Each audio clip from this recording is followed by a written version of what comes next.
The Berkshires, 24 hours a day, every day. Capital News 9, your morning news now. Good morning, I'm Julie Chapman. Thanks for watching Capital News 9 at this 6 o'clock hour. Here's what's making your news now.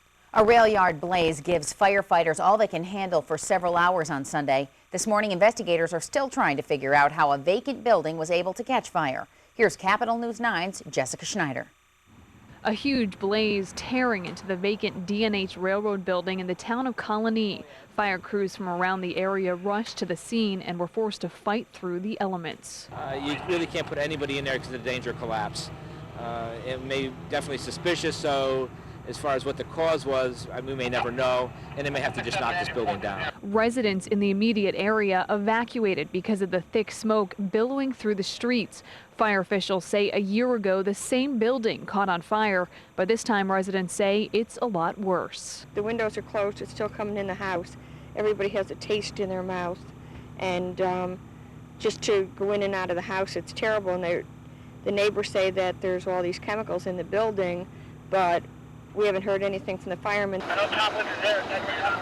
The D&H Railroad building used to be a manufacturing site for locomotives, but the contents of the interior of the building now aren't exactly known.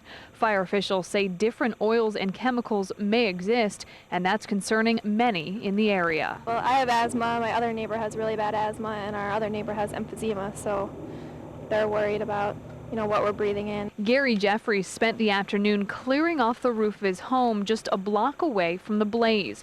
He says he found pieces of ash and other debris from the burned out building. Now he's concerned for his own safety. The roof is all asbestos, and we're concerned about the asbestos being all over the place and how much, breathing and picking this stuff up around. His neighbors agree. They say last time there was a fire at the abandoned building, hazardous material was all over their yards. They say they're sure the roof of this building does contain asbestos.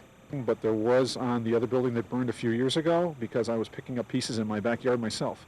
So I don't know. I think all the buildings were built about the same time, but I don't know that for sure. Fire officials can't yet confirm whether or not the concerns of these residents are founded, but people say they hope to get word from those officials sometime soon.